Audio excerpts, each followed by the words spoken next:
Hi, I'm Dimple Dugar, and thank you for having me over this interview.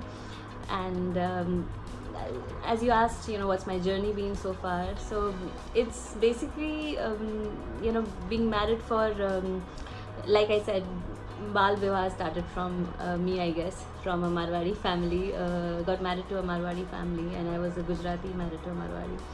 And then there was a lot of struggle because the only thing back 16 years was allowed for me to pick between my dreams was that okay, you can do an MBA in New York with the barter that you will not do a job anywhere. So forget about direction, production, writing, etc.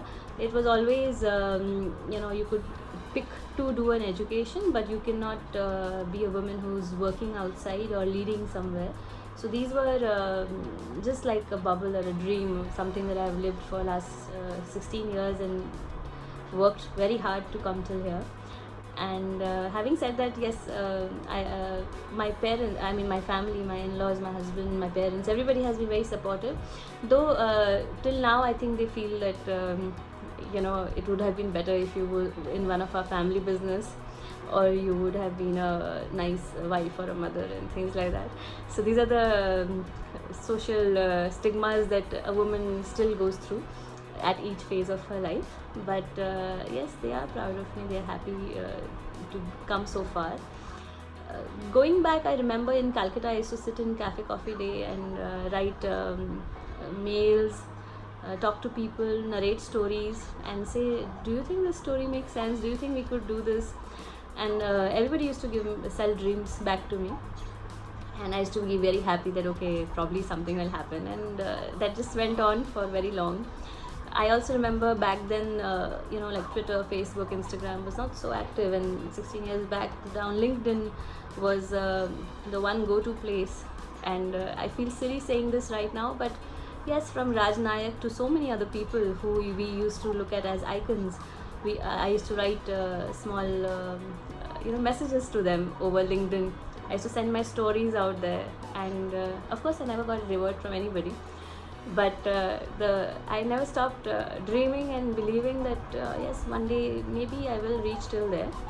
So all these dreams were back from Calcutta, back home, and it just I never thought. So I started with a small graphics company in Calcutta, which was way later. I was one of the youngest CEOs of Ruya Group earlier, and that's because of my finance background and being a topper and blah blah. And then I decided to work there.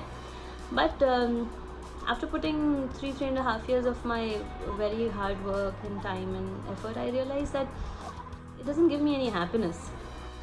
At the same time, I come from a business background, so there was never a need for money, especially when you come from a good, well-to-do family.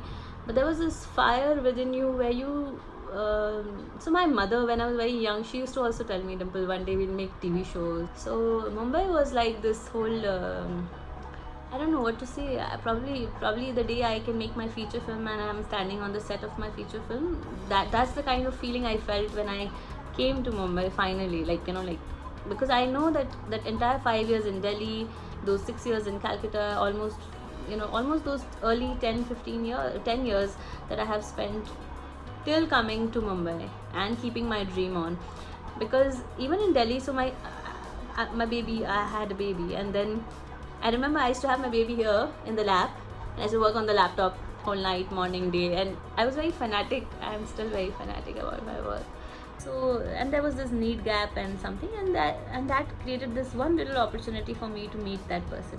So I was an individual business person. I was an entrepreneur all my life. I started my production house. I started my graphic studio, and then I was also a vendor with the channel.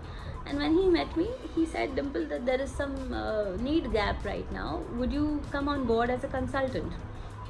I said, okay, sounds good. And I joined in as a consultant. Would eventually end up, now that I'm heading content and production for First Post Studio and the entire English news cluster, the entire portfolio under, my boss, it took me more than 15 years to do my first project with an A-lister. and of course a lot of thanks to Network 18 for letting this happen. 2020 January, I got my award for Video Next Asia award for a short film which I made for HDFC, of course for First Post and Network 18, and I had written it, directed it, even produced it, and I won a gold award for it, so and along with me, if you look into the entries who actually came second and third, they were very, very big Times Group and other things, and all celebrity led programs which came second and third.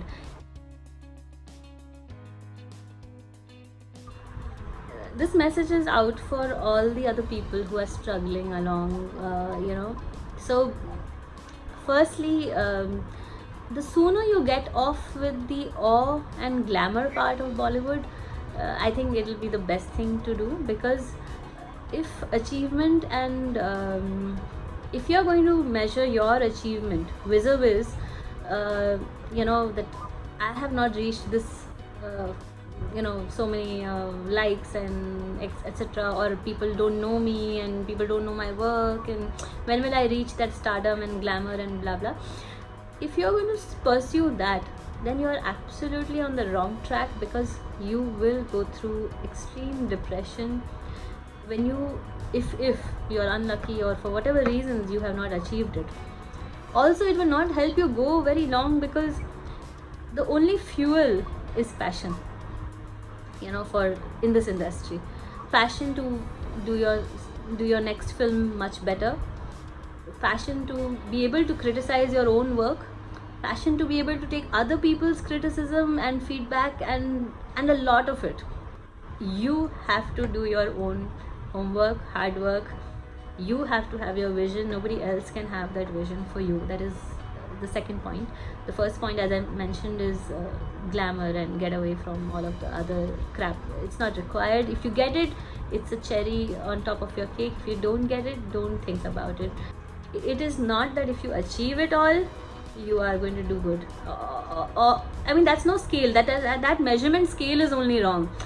All we need to know is two things. If you really love your craft, when I say craft, it could be your writing, production, skill, direction, acting, etc.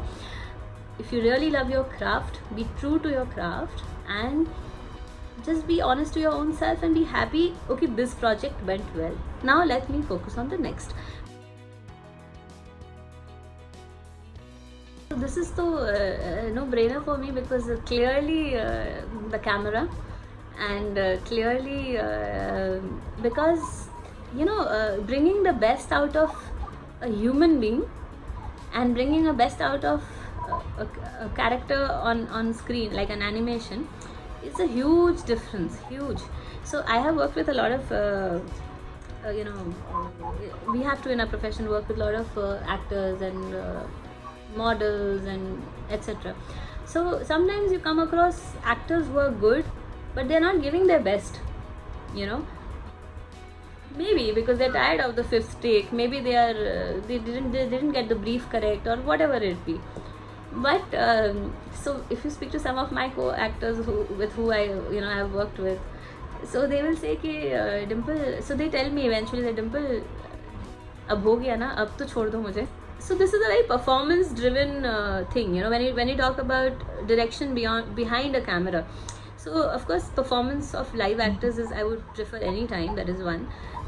Second, when you talk about storytelling, then storytelling, yes, it is same. It's same. You could do the same with a computerized camera and animation platform, and you can do the same storytelling on a real location. A dream which I have nourished for so many years had to be shut with a snap, and it was a hard cut, like you say on an edit, there's a hard cut you put, and you had to put that because I would be playing with their life then, and mine own also, because there was no certainty. The bigger production houses who were in television, they stopped doing their shoots. So if they are not shooting, we don't get footage. If we don't get footage, what are we going to do graphics on? So the whole supply chain system crashed, so if there is demand for work, if there is work and demand for work, we can supply. So that whole thing crashed. So talking about the industry trends now, people in the news media, they are not doing bad.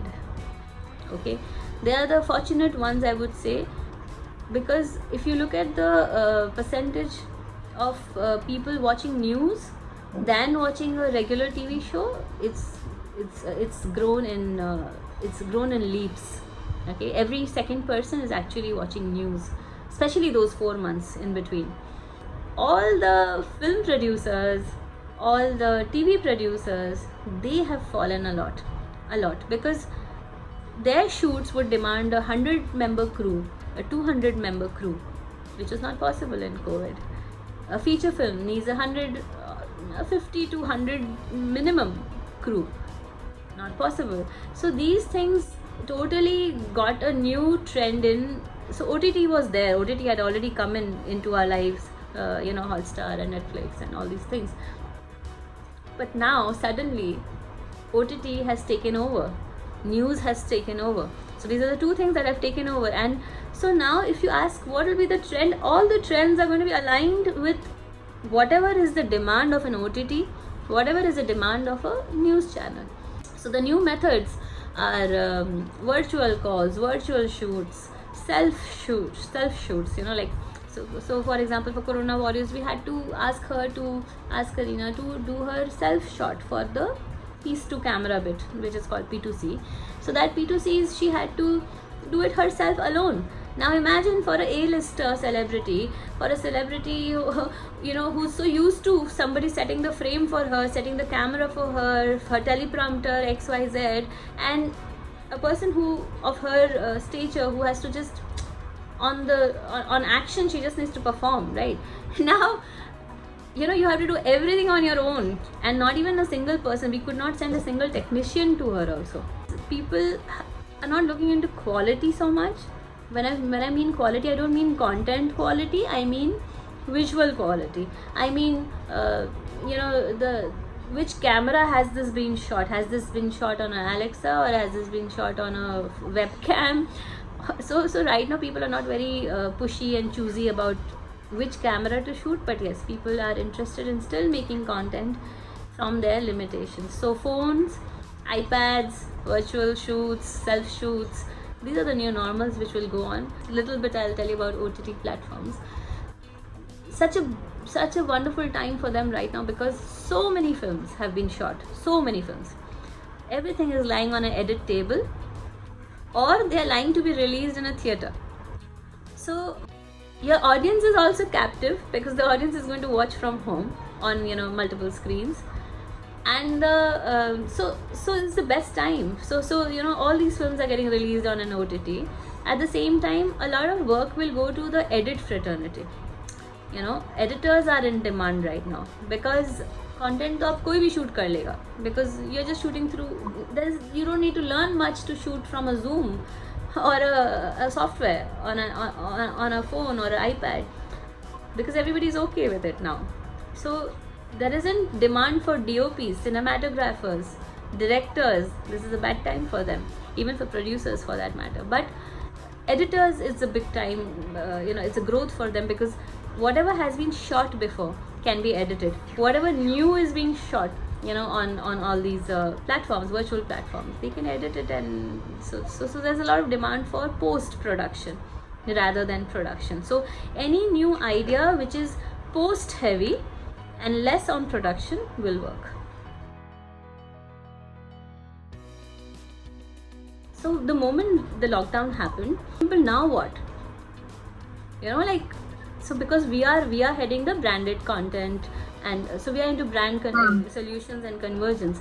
So because brands are spending lesser money, and because even they have mandates to spend lesser money, and earlier you could charge somebody X and Y amount because they are going to shoot in a studio, so many people coming in. Now when you sell the same thing to a brand saying I'm going to shoot this on an iPad, edit it and give it to you, your monies fall tremendously. So these were the challenges that we were facing internally, and then I told sir that, sir, this is the best time to launch IPs. he was just looking at me, telling me, what IP are you going to launch at this time? So I said, so we were working on this children IP, news for the kids by the kids. So it's called Gen Z News 18. So that we've been thinking about it since 3-4 months. But when the lockdown happened, I told him, now, let's do this now. He's like, how are you going to do it now? I said, you leave it on me, I'll do it. And of course, it was his support and the Network 18 support and all these other people's support. Then we shot, I think around 10-12 children across the globe. Japan, America, India, states in India. Now making those kids understand, look to camera. You know, this whole small thing that we did in the beginning is a huge challenge. And then making them do the scripts without a teleprompter, without them having any exposure of what is news reading and stuff. We very successfully did our first special launch episode for Gen Z News 18, and we got very accredited for that, you know. So I have never seen a challenge as a challenge. I've always seen a challenge as an opportunity in disguise. And we launched our first IP when people were just sitting back home and, you know, thinking कि अब तो holiday है 4 महीना 3 महीना whatever. So if you really look into Google or you search into the women directors, you will find at least a good 30-40 names. But if you look, if you had to name a few, you will be only able to name a few who you remember, who have done a remarkable job, because probably, you know, they didn't get that many chances again to do that many films again, you know. It could be that, or it could be something else which I don't know. But yes, only a handful of names, like I said, like Zoya Akhtar or you know, Meghna Gulzar or Ashwini Iyer Tiwari. These are the handful of names that, you know, which will come to your you know, memory immediately when you talk about a film director, a woman who is a film director. So I don't know what has been the challenges for them, but one thing I definitely know is, you know, a woman as a writer is acceptable in Bollywood. A woman as an actress is acceptable. But a woman, when she wants to be the director or a producer rather, so tell me one woman you know as a producer in Bollywood, excepting Ekta Kapoor. Like, you know, like one name. Give me second name, just to like just to think over it. Like, you know, like acha ye bhi to hai, like that. It'll be very difficult for us to. So it's a very man-dominated world when it comes to leading positions. So a writer is acceptable still. A producer also, as I said, in television industry, Ekta Kapoor, Rashmi Sharma, these people are the women, you know, who have done phenomenally well as a producer there. And but not many you can name, you know, because first I'll answer you from a producer's perspective and then from a director's perspective. For a producer's perspective, the money that comes in and goes, okay, the stress, the decision making for that entire show, making all those 80-100 people work under you, making sure that they listen to you, that kind of phenomenal personality and that kind of, you know, rolling monies, that kind of challenges. It's a very challenging task, and having so many men under you who listen to you is also a very challenging task. So, you know, so that's a producer's job. But, you know, once a producer is doing well and has the money and is doing and has a lot of shows lined up, everybody will eventually keep quiet and start working, whether it's a woman or a man. So it's a very different thing for a producer. Even after having said that, it's production, and running a production house itself is a mammoth task. So very few women you will see, like I just mentioned. When it comes to direction is a different ball game. As I said, it's a craft, it's passion, it's you know, it's your love with the script and how you want to tell your story and stuff. Now again, having said that, very few men who are producers. will have that faith in a woman. So it's nothing that a man can't have faith in a woman or something, but just thinking कि अच्छा तुम वो 50 दिन shoot कर लोगे ना, 50 days का schedule है और these people will listen to you and you'll be able to manage this ना. So that is a huge thing that that only comes when you are a producer and a director, then they want to listen to you. Another financer or a producer wants to listen to you. But when you are just purely a director and you tell them, are you going to give me a commercial film to direct? Oh no. And especially then being a woman, again, a lot of stereotyping is done at the outset itself, and a lot of I wouldn't use the word casting couch because I didn't I wouldn't use that word at all, but having said that, there's a lot of things you need to manage. There's so much pressure, there's so much other pressure. Are you going to focus on the script and storytelling and direction, or are you going to focus on the pressure that what if after 50th day of, suppose you take a film where you have 20 days shoot, after the 15th day of your shoot, suddenly if the producer or the financer starts talking to you in a different manner and you don't know how to handle that guy, what do? Are you going to give up? Are you going to leave the shoot? Are you going to finish the shoot? What if that person, so many other kinds of pressure. So yes, and it is very much there in the industry. It is very much there, and it all depends on how you are going to conduct yourself from day one, so that it doesn't happen on the day 15th. I can vouch for this, that you can only and only succeed if you are good at your work, if you have conviction, you have hard work, determination, and if you can get that, and you have to be very careful of that first opportunity to grab.